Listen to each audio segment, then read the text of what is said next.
Hey all welcome to Impulse. നമ്മൾ നോക്കാൻ പോകുന്ന ഫാർമസ്യൂട്ടിക്കൽ കാൽക്കുലേഷൻസ് ആണ്. സോ പണ്ട് കാലങ്ങളിലൊക്കെ വെയിറ്റ് അനുസരിച്ചാണ് മരുന്ന് കൊടുത്തുകൊണ്ടിരുന്നത്. ഇപ്പോഴത്തെ പോലെ റെഡിമെയ്ഡ് ആയിട്ടോ അല്ലെങ്കിൽ പ്രീ റെഡിമെയ്ഡ് ആയിട്ടുള്ള ഒരു മരുന്നുകളും ഉണ്ടായിരുന്നില്ല എന്നുള്ളതാണ്. സോ അതിനു മുന്നേ നമുക്ക് വെയിറ്റ് എന്താണ്, മെഷേഴ്സ് എന്താണെന്ന് അറിയേണ്ട ആവശ്യമുണ്ട്. സോ വെയിറ്റ് എല്ലാവർക്കും അറിയാം. Measures of the gravitational force acting in a body and it's directly proportional to its mass. So ഇതൊന്നും പരീക്ഷയ്ക്ക് നമുക്ക് ആവശ്യമില്ല, മനസ്സിലാക്കി വെക്കാം. മാസ് എപ്പോഴും കോൺസ്റ്റന്റ് ആയിരിക്കും, വെയിറ്റ് എപ്പോഴും മാറിക്കൊണ്ടേയിരിക്കും. ടെമ്പറേച്ചറും അല്ലെങ്കിൽ പ്രഷറും ഓൾട്ടും കാരണം ചെറിയ ചെറിയ ചേഞ്ചുകൾ ഉണ്ടായിരിക്കും. സോ മെഷേഴ്സ് എന്ന് പറഞ്ഞാൽ it is A measurement of volume of any substance ആണ്. രണ്ട് ടൈപ്പ് ഓഫ് സിസ്റ്റം ആണ് നമുക്ക് വെയിറ്റ്സിലും മെഷേഴ്സിലും ഉള്ളത്, imperial system and metric system. Imperial ആണെങ്കിൽ avoirdupois system and apothecary system ആണ്, ആൻഡ് ദി മെട്രിക് സിസ്റ്റം. ഇത്രയുള്ളത്. ഇത് വലിയ ഇമ്പോർട്ടന്റ് സംഭവമൊന്നുമല്ല, പക്ഷെ ഇത് മനസ്സിലാക്കി വെക്കാൻ വേണ്ടിയിട്ടാണ്. എംപിരിക്കൽ സിസ്റ്റം ആണെങ്കിൽ measures of weight in the imperial സിസ്റ്റത്തിലായിരിക്കും. അവിടെ രണ്ട് avoirdupois system and apothecary system ആണ്. സോ അവോയ്ഡ്-ഡുപോയ്സിലാണ് 1 lb 16 ounce, 1 lb 700 grains, 1 ounce 437.5 grains എന്ന് പറയുക. സോ ഇവിടെ വെയിറ്റ് എല്ലാം പൗണ്ടിലായിരിക്കും പറയുക കേട്ടോ. ഇതെല്ലാം നമ്മൾ ഡിറൈവ് ചെയ്യുന്ന ഈ രീതിയിലായിരിക്കും, എല്ലാം പൗണ്ടിലായിരിക്കും നമ്മൾ പറയുക, LB എന്ന് പറയും കേട്ടോ. ആൻഡ് അപ്പോത്തിക്കൽ സിസ്റ്റത്തിൽ നമ്മൾ ട്രോയ് സിസ്റ്റം എന്നാണ് പറയുക. സോ ഇവിടെ standard weight in the system is grain ആണ്. എന്താണ് ഗ്രെയിൻ ആണ്? So 1 scrubs 20 grains, 1 drinks 60 grains, 1 ounce 8 dranks. ഇതൊക്കെ നിങ്ങൾ കാണാതെ പഠിക്കേണ്ടി വരും. പക്ഷെ എല്ലാം ഒന്നും പഠിക്കേണ്ട, പറ്റുന്ന രീതിയിലൊക്കെ പഠിക്കുക. ബിക്കോസ് കോമ്പറ്റേറ്റീവ് എക്സാംസിൽ ഏതിൽ വേണമെങ്കിലും ചോദിക്കാം കേട്ടോ, ഏത് വേണമെങ്കിലും ചോദിക്കാം. അല്ലാത്തവർക്ക് എടുത്തോണ്ട് ചോദിക്കാനുള്ള ചാൻസ് കുറവാണ്. നമുക്ക് വൺ വേർഡ് ആയിട്ട് നമുക്ക് ഡിഗ്രിക്കാർക്ക് ഇല്ലാത്തതുകൊണ്ട് കുഴപ്പമില്ല. So next one is measures of capacity in empirical system ആണ്. സ്റ്റാൻഡേർഡ് യൂണിറ്റ് ഗാലൻ ആയിരിക്കും. So 1 gallon 160 fluid ounce, 1 quarter 40 fluids ounce, 1 pint 20 fluid ounce. ഇതൊക്കെ ഇമ്പോർട്ടൻ്റ് ആണ് കേട്ടോ. ഗാലൻസും ക്വാർട്സും പിൻസും ഫ്ലൂയിഡ് ഔൺസും ഒക്കെ പഠിക്കണം. ആൻഡ് മെട്രിക് സിസ്റ്റം ആണെങ്കിൽ മെഷർമെന്റ് ഓഫ് മാസ് ആണ്, കിലോഗ്രാമിലായിരിക്കും. So 1 kilogram 1000 grams, 1 hectogram 100 gram, 1 decagram 10 gram. ഇതൊക്കെ നിങ്ങൾക്ക് അറിയുന്നതാണ്. ആൻഡ് കപ്പാസിറ്റി ആണെങ്കിൽ ലിറ്റേഴ്സിലായിരിക്കും. 1 liter എത്രയാണ്? 1000 milliliters ആയിരിക്കും. ഇതൊക്കെ എളുപ്പമാണ്. ഇത് നിങ്ങൾ നിർബന്ധമായിട്ടും പഠിക്കണം. 1 drop, 1 teaspoon, 1 dessert spoon full, 1 table spoon, 1 wine glass full, 1 tea cup full and 1 tumbler full. ഇതെന്തായാലും പഠിക്കുക. ഇറ്റ്സ് വെരി വെരി ഇമ്പോർട്ടൻ്റ് ആണ്. 0.6, 5, 10, 15, 30, 60, 120, 240 ml എന്നായിരിക്കും മാറി വരിക. ആൻഡ് ഇമ്പരിക്കൽ സിസ്റ്റം കൊടുത്തിട്ടുണ്ട്. ഇവിടെ മെട്രിക്കും ഇമ്പരിക്കലിനും ഒരുമിച്ച് തന്നെ കൊടുത്തിട്ടുണ്ട് പഠിക്കാൻ എളുപ്പത്തിന്. ഇതെന്തായാലും പഠിക്കുക. 1 mini, 1 fluid, 1 fluid, 4 fluid, 1 fluid, 2 fluid, 4 fluid, 8 fluid എന്ന രീതിയിലാണ് ഇമ്പരിക്കൽ സിസ്റ്റത്തിൽ നമ്മൾ ഫോളോ ചെയ്യുന്നത് കേട്ടോ. എന്തായാലും ഇമ്പോർട്ടൻ്റ് ആണ്, പഠിച്ചു തന്നെ പോവുക. സോ കൺവേർഷൻ ഫാക്ടേഴ്സ് പറഞ്ഞാൽ 1 grain is equal to 64.8 mg ആണ്. 1 ഡ്രോപ്പ് ആണെങ്കിൽ 1 മിനിമം ആണ്. 1 ഫ്ലൂയിഡ് ഔൺസ് 29.573 ml ആണ്. അപ്രോക്സിമേറ്റ് 30 ml ആണ്. So 1 mg 1 bar 65 grain, 1 ml 16.23 minutes and 1 liter 33.8 fluid ounce. So conversion examples പറയുവാണെങ്കിൽ ഇപ്പം മിക്കവാറും ക്വസ്റ്റ്യൻ ചിലപ്പോൾ ഇങ്ങനെ ഇരിക്കാം. How many mg are there in 1 grain? So 15.43 grain is equal to 1 gram ആണ്. 1 grain ആണെങ്കിൽ 1 gram is equal to 1/15.43 gram is equal to 0.0648 gram is equal to 64.8 mg ആയിരിക്കും. So ഇത് 30 മിനിറ്റ്സിലും ml ലേക്ക് നമുക്ക് ചേഞ്ച് ചെയ്യാൻ പറ്റും. ഇത് നിങ്ങൾ നോക്കിക്കോളാം. സോ ഫാർമസ്യൂട്ടിക്കൽ കാൽക്കുലേഷൻസിൽ ഡെൻസിറ്റി കാൽക്കുലേഷൻ ഉണ്ട്. ഫോർമുല ആൾക്കറിയാം അല്ലേ? Density is equal to mass by volume ആണ്. ഒരു ക്വസ്റ്റ്യൻ ഞാൻ ഇവിടെ പറയാം. Calculate the weight of 120 ml of oil whose density is 0.9624 gram per ml ആണ്. സോ ഡെൻസിറ്റി നമുക്കറിയാം എത്രയാണ്? 0.9624 ആണ്. വോളിയം 120 ml ആണ്. So D into V C equal to 11.5488 gram ആണ്. സോ ഇതുപോലെ നിങ്ങൾ കണ്ടുപിടിക്കുക. അതൊക്കെ ഡയറക്റ്റ് ആപ്ലിക്കേഷൻ ആണ്. ഇനിയാണ് നമുക്ക് പെർസെൻറ്റേജ് അറിയേണ്ടത്. Weight by volume, volume by volume, weight by weight, അങ്ങനെയൊക്കെ നിങ്ങൾ കണ്ടിട്ടുണ്ടായിരിക്കും അല്ലേ? സോ വെയിറ്റ് ബൈ വോളിയം വെച്ചാൽ 1% weight by volume solution means 1 gram of solute is dissolve in 100 ml of solution. ഇവിടെ നമ്മൾ എങ്ങനെയാ വെച്ചാൽ 1 gram സൊല്യൂട്ട് 100 ml ഓഫ് സൊല്യൂഷനിൽ നമ്മൾ ഡിസോൾവ് ചെയ്തിട്ടുണ്ട് എന്നർത്ഥം. ഇനി വെയിറ്റ് ബൈ വെയിറ്റ് ആണെങ്കിലോ 1% weight by weight solution means 1 gram of solute is dissolve in 100 gram of solution. ഇവിടെ 1 gram of solute 100 gram of solution നമ്മൾ ഡിസോൾവ് ചെയ്യുന്നു എന്നുള്ളതാണ്. ഓക്കെ, ഇനി 1% വോളിയം ബൈ വോളിയം ആണെങ്കിലോ ഇവിടെ 1 ml of solute is present in the 100 ml of solution ആയിരിക്കും. Milligram ആണെങ്കിലോ number of milligram of substance in 100 ml of liquid ആയിരിക്കും. Parts per ppm ആണെങ്കിലോ it represent the number of parts of substance per million of mixture use very dilute solution. നമ്മൾ ഭയങ്കര dilute ചെയ്ത് വളരെ minute എത്ര parts, അതായത് നമ്മൾ ഓരോ പാർട്സും പെർ മില്യണിൽ നമ്മൾ ഡിവൈഡ് ചെയ്ത് എത്രയുണ്ട് എന്ന് പറയുന്നതാണ്. ഇപ്പോൾ 6 ppm ഓർ 0.006% സിങ്ക് ഓക്സൈഡ് എന്നൊക്കെ പറയുന്ന പോലെ നമ്മളിതിനെ എന്ത് ചെയ്തു, വീണ്ടും നമ്മൾ ഫർദർലി ഡിവൈഡ് ചെയ്ത് എടുക്കുന്ന രീതിയാണ് കേട്ടോ. സോ കാൽക്കുലേഷൻസ് ഞാൻ കൊടുത്തിട്ടുണ്ട്. Calculate the quantity of sodium chloride required to prepare a 2% solution. നിങ്ങളിത് ഓൾറെഡി ലാബിൽ ചെയ്യുന്നതാണ്. So 2% solution of NaCl in 100 ml solution എത്രയാണ്? 2 gram NaCl ആണ്. അങ്ങനെയാണെങ്കിൽ നമുക്ക് അറിയേണ്ടതാണ് calculate the quantity of sodium chloride ആണ്, അല്ലെ 2% സൊല്യൂഷനിൽ നമുക്ക് അറിയേണ്ട സോഡിയം ക്ലോറൈഡ് ആണ്. So xg_NaCl in 500 ml solution ആണെങ്കിൽ 2 gram into 500/100 is equal to 10 gram ആയിരിക്കും. സോ ഇതേപോലെ കാൽക്കുലേഷൻസ് കുറച്ച് എക്സാമ്പിൾ ഞാൻ അധികം കൊടുത്തിട്ടുണ്ട്, നിങ്ങൾ അത് നോട്ട് തന്നെ നോക്കാം. So next one is alcohol dilution ആണ്. So dilute alcohol is made from 95% alcohol which contain 95 part ethanol and 5 part water. So alcohol diluted ആണ് അല്ലെങ്കിൽ ഡൈലൂട്ട് ആൽക്കഹോൾ എന്ന് പറയുമ്പോൾ നമ്മൾ എന്ത് മനസ്സിലാക്കണം? അതിൽ ആൽക്കഹോൾ ഡൈലൂട്ട് ആണ്. ഇപ്പം 95% ആൽക്കഹോൾ എന്ന് പറഞ്ഞാൽ ബാക്കി 5 parts എന്താണ്? വെള്ളമാണ്, അല്ലെ? So when mixing with alcohol with water contraction in volume and rise in temperature occurs. So volume എന്ത് ചെയ്യുന്നു? കൺട്രാക്ഷൻ നടക്കുന്നു ആൻഡ് ടെമ്പറേച്ചർ കൂടുകയാണ് ചെയ്യുക. The formula of calculating the amount of stronger alcohol required to make a weaker alcohol is. So നമുക്ക് alcohol stronger ആൽക്കഹോളിൽ നിന്ന് weaker alcohol ഉണ്ടാക്കണം. ഇപ്പം 100% ആൽക്കഹോളിൽ നിന്ന് 95 ഉണ്ടാക്കണം എന്നുണ്ടെങ്കിൽ നമുക്ക് ഒരു ഫോർമുല ഉണ്ട്, volume required into percentage required by percentage of strong alcohol. ഇങ്ങനെയാണ് നമുക്ക് അറിയാൻ പറ്റും. സോ ഇപ്പോൾ 600 ml of 60% alcohol from 95% alcohol ഉണ്ടാക്കുമ്പോൾ നമ്മൾ എങ്ങനെ ചെയ്യും? 600 × 60/95 ആണ് ചെയ്യുക. അപ്പോൾ 379 ml ആണ്. അതായത് ടേക്ക് 379 ml ഓഫ് 95% ആൽക്കഹോൾ എടുക്കുക, എന്നിട്ട് 600 ml ഡൈലൂട്ട് ടു 600 ml നമ്മൾ എന്ത് ചെയ്യുക? 600 ml ഡൈലൂട്ട് ചെയ്യുക.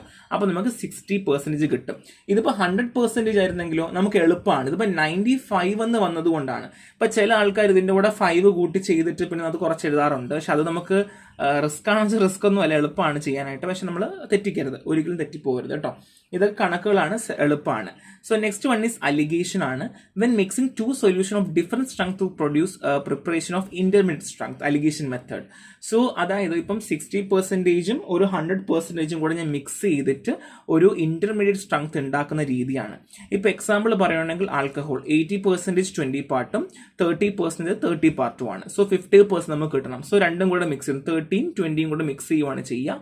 സോ അത് മിക്സ് ചെയ്ത് നമ്മൾ എടുക്കുന്ന രീതി, അതായത് in one proportion should 80% 30% alcohol should be mix to obtain 50% alcohol. കണ്ടോ, 18 30 കൂടെ നമ്മൾ 50 ആയിട്ട് കിട്ടാൻ നമ്മൾ എന്ത് ചെയ്യണം എന്നുള്ളതാണ്. അപ്പം നമുക്ക് ഓൾറെഡി അറിയാം 80% ഉണ്ട്, 30 ഉണ്ട്, 50% ആണ് നമുക്ക് വേണ്ടത്.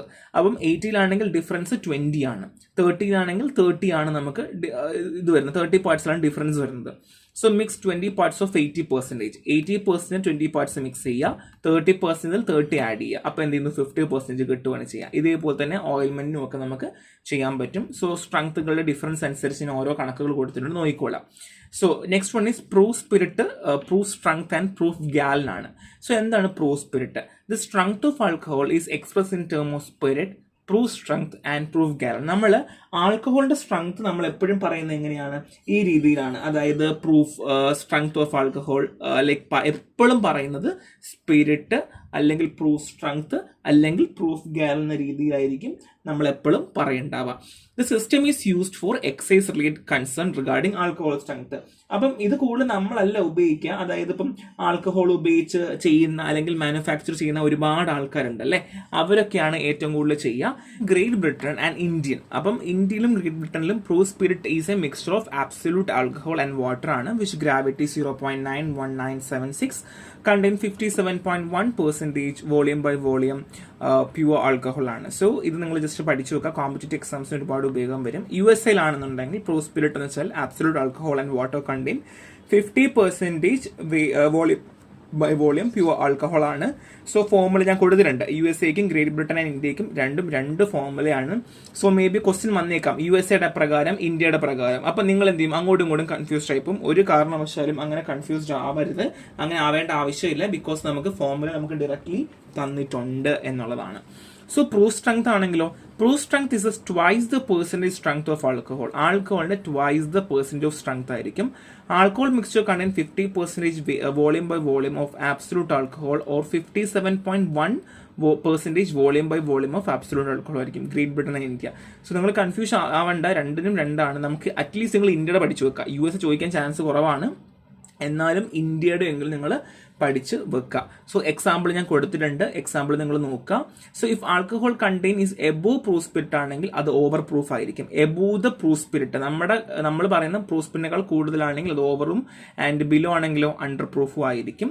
ഇത് പ്രൂഫ് ഗാലൻ ആണ്. In term in use in the US ലാണ് കൂടുതലും ഈ ഒരു ഗാലൻ യൂസ് ചെയ്യുക. So proof gallon is defined as the aqueous alcoholic solution contain half A gallon of pure alcohol. So പകുതി of gallon of pure alcohol ആണ്. So gallon into percent strength by 2 ആണ്.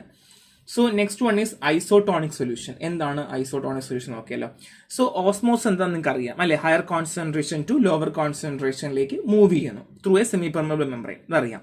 So ophthalmic solution ഇൻജെക്ടബിൾസിനും ഒക്കെ അതിൻ്റെതായ ഐസോട്ടോണിസിറ്റി maintain ചെയ്യേണ്ടത് ആവശ്യമാണ്, body ഫ്ലൂയിഡ്സിന് അതനുസരിച്ച് തന്നെ. സോ ഒപ്താൽമിക് സൊല്യൂഷൻ ആണെങ്കിൽ ലാക്രമൽ സെക്രീഷനുമായിട്ട് ഐസോട്ടോണിക് ആയിരിക്കണം.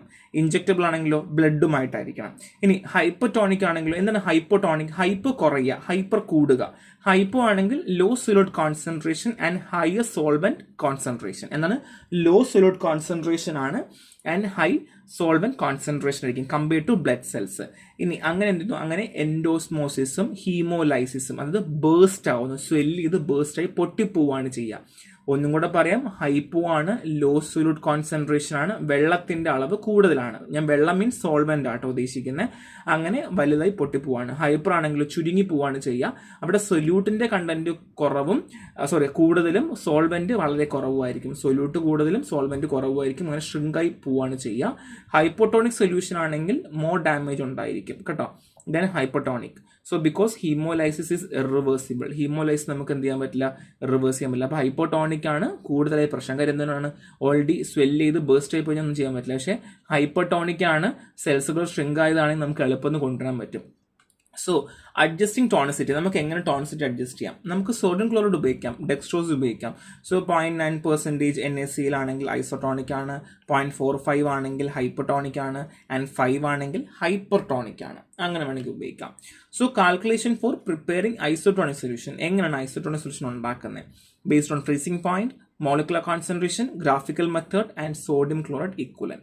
So freezing point ആണെങ്കിൽ freezing point colligative property ആണ്. And plasma lacrimal fluid freeze at 0.52 degrees Celsius. It should be negative ആണ് കേട്ടോ. So plasma lacrimal fluids എന്നാണ് ഫ്രീസ് ആവുന്നത് -0.52 ഡിഗ്രി സെൽഷ്യസിലാണ്, which also freezing point 0.9% NaCl solution. എല്ലാ സൊല്യൂഷൻസും all solution freezing at -0.52 are isotonic body fluid. ഏതൊക്കെ solution 0.52 മൈനസിൽ freeze ആവുന്നു അതെല്ലാം ബോഡി ഫ്ലൂയിഡ്സുമായിട്ട് ഐസോട്ടോണിക് ആണ്. അങ്ങനെ നമുക്ക് എന്ത് ചെയ്യാൻ പറ്റും, നമുക്ക് ഫ്രീസിംഗ് പോയിന്റ് അനുസരിച്ച് നമുക്ക് ചെയ്യാൻ പറ്റും. അപ്പം ഐസോട്ടോണിക് ആണോ അല്ലയോ നമുക്ക് തിരിച്ചറിയാൻ പറ്റുന്നത് എങ്ങനെയാണ്? നമുക്ക് ഈ ഫ്രീസിംഗ് പോയിന്റ് ഫ്രീസ് ചെയ്യുന്നത് സൊല്യൂഷൻസ് ഫ്രീസ് ചെയ്യുന്നത് -0.52 ചെയ്യുന്നുണ്ടെങ്കിൽ നമുക്ക് ഉറപ്പിക്കാം. So percentage weight by volume of adjusting substance is equal to 0.52 - A/B ആണ്. So A freezing point of unadjust solution, B ആണെങ്കിൽ freezing point of 1% weight by volume solution for adjusted substance ആയിരിക്കും. സോ ഞാൻ 2-3 കണക്കുകൾ കൊടുത്തിട്ടുണ്ട്. സോ ഫോർമുല ഇംപ്ലിമെന്റ് ചെയ്യുക, ഉപയോഗിക്കുക എന്നുള്ളതാണ്. ഇനി മോളിക്കുലർ കോൺസെൻട്രേഷൻ ആണ്. The freezing point of a solution depend on the number of solute particle. Freezing point എങ്ങനെയാണ്, നമുക്ക് എത്ര സൊല്യൂട്ട് പാർട്ടിക്കിൾസ് ഉണ്ട് എന്നുള്ളതാണ്. 1% molecular concentration depress the freezing point by -1.86 degree Celsius. അപ്പോൾ ഒരു മോളിക്കുലർ കോൺസെൻട്രേഷൻ പോലും എന്ത് ചെയ്യും, ഡിപ്രസ് ചെയ്യും. The molecular concentration of plasma is equal to 0.03% ആണ്. എന്താണ് മോളിക്കുലർ കോൺസെൻട്രേഷൻ പ്ലാസ്മ എത്രയാണ്? 0.03% ആണ്. നോൺ അയണൈസ് സബ്സ്റ്റൻസ് ആണെങ്കിൽ 0.03 ഇൻറ്റു ഗ്രാം മോളിക്കുലർ വെയിറ്റും, അയണൈസിംഗ് ആണെങ്കിൽ 0.03 into gram molecular weight divide by number of ions പ്രൊഡ്യൂസ്ഡും ആയിരിക്കും. ഇത്രയേ ഉള്ളൂ. എനിക്കറിയാം കുറച്ചൊരു കൺഫ്യൂഷൻ വരുന്ന അല്ലെങ്കിൽ കുറച്ച് കണക്കുകളൊക്കെ വരുന്നതാണ്. സോ കോമ്പറ്റേറ്റീവ് എക്സാംകാർ എല്ലാവരും എല്ലാം പഠിച്ചോളാം. ഗ്രെയിൻസ് അങ്ങനെയുള്ള ഗാലൻ അതെല്ലാം പഠിച്ചോളാം. ബാക്കിയുള്ള ആൾക്കാരൊക്കെ മാക്സിമം ആ ക്വസ്റ്റ്യൻ ചെയ്യാൻ നോക്കുക. ക്വസ്റ്റ്യൻസ് ഒക്കെ ഡയറക്റ്റ്ലി വേണമെങ്കിൽ ചോദിക്കാം, എന്നിട്ട് അതൊക്കെ അതുപോലെ എഴുതാനൊക്കെ പറയാം. സോ നമ്മൾ പ്രിപ്പയർഡ് ആവാം. ഈ ഭാഗത്ത് എങ്ങനെയുള്ള ക്വസ്റ്റ്യൻസ് വരാം ഒരു GPAT ഒക്കെ പ്രിപ്പയർ ചെയ്യുന്നവർക്ക് എങ്ങനെ ഒരു 5 മാർക്ക് അല്ലെങ്കിൽ ഒരു 2-3 മാർക്കിനൊക്കെ നിങ്ങൾക്ക് എന്തെങ്കിലും പ്രതീക്ഷിക്കാം കേട്ടോ. സോ നെക്സ്റ്റ് ക്ലാസ്സിൽ കാണാം. Thank you.